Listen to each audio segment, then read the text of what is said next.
இப்போ நீங்கள் பார்த்துட்ருக்கிறது தான் உலகின் முதல் சிவலிங்கம். இந்த கோயில் எங்கே இருக்குது, அதுக்கப்புறம் இந்த லிங்கத்துக்கு பின்னாடி இருக்கிற பல மர்மங்களை பற்றி தான் நம்ம இந்த வீடியோவில் பார்க்க போகிறோம். இந்த கோயில் ஆந்திர மாநிலத்தில் அமைஞ்சிருக்கு. ஆந்திர மாநிலம் குடிமல்லம் அப்படின்ற ஒரு அழகான ஊரில் தான் இந்த கோயில் அமைஞ்சிருக்கு. இந்த கோயில் இந்திய தொல்லியல் துறை கட்டுப்பாட்டு கீழே வருது. ஏன்னா இந்த கோயில் 2300 வருஷம் பழமையானது அப்படின்னு சொல்கிறாங்க.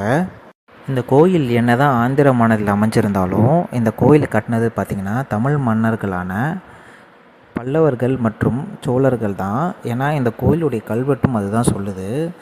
இந்த கோயில் 2300 வருஷத்துக்கு முன்னாடி ஒரு பல்லவ மன்னனால் கட்டப்பட்டதாக நம்பப்படுது.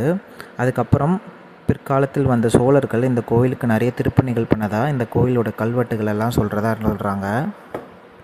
இந்த கோயில் திருப்பதியிலிருந்து வெறும் 30 கிலோமீட்டர் தொலைவில் தான் அமைஞ்சிருக்கு. தெற்கு ஆந்திர மாநிலத்தில் தான் இந்த கோயில் அமைஞ்சிருக்கு. நீங்கள் திருப்பதி போனால் கண்டிப்பாக இந்த கோயிலுக்கு போய் பாருங்கள். ஏன்னா இந்த கோயிலில் இருக்கிற லிங்கம் தான் உலகத்தின் முதல் சிவலிங்கமாக நம்பப்படுது. ரொம்பவே பழமையான ஒரு கோயில்.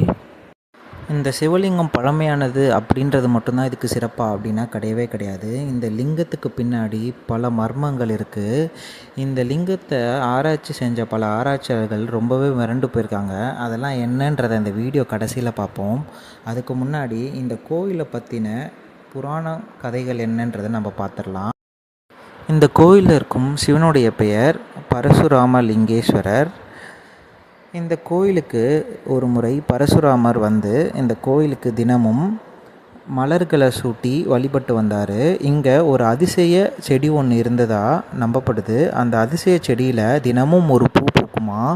அந்த பூவை எடுத்து தான் தினமும் பரசுராமர் சிவனுக்கு ஒரு பூஜை செய்வார்.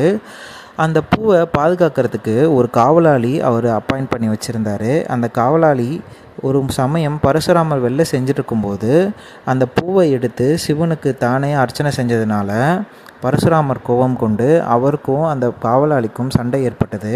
அவங்க சண்டை ரொம்ப நாள் நீடித்து கடைசியில் முடிவுக்கே வராமல் போனதுனால சிவபெருமானே அவங்க முன்னாடி தோன்றி அவங்க 2 பேரையும் தன்னுள்ள ஐக்கியமாக்கிட்டார். அதனால தான் இந்த கோயிலோட லிங்கத்தில் 3 உருவங்கள் இருக்கும். ஒன்று சிவலிங்கம், இன்னொன்று ஒரு மனித உருவமும், அப்புறம் ஒரு பூத உருவமும் இருக்கும். இந்த லிங்கம் மும்மூர்த்திகளின் வடிவமாக காணப்படுது.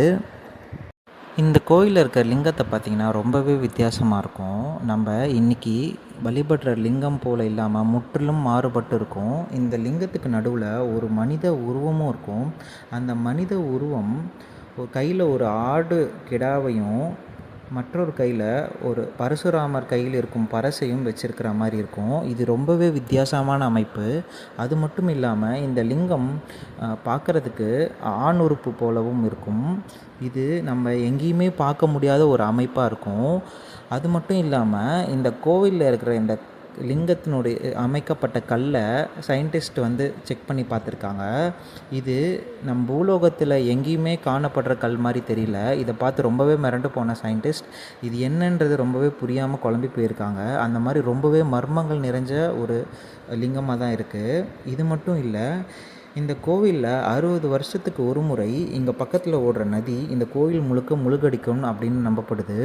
இது 2005ஆம் ஆண்டு கூட இந்த அதிசயம் நடந்திருக்கு. அதாவது 60 வருஷத்துக்கு ஒரு முறை இந்த கருவறைக்குள்ளே இருக்கிற லிங்கம் முற்றிலும் தண்ணிக்குள்ளே முழுகி போயிடுமா.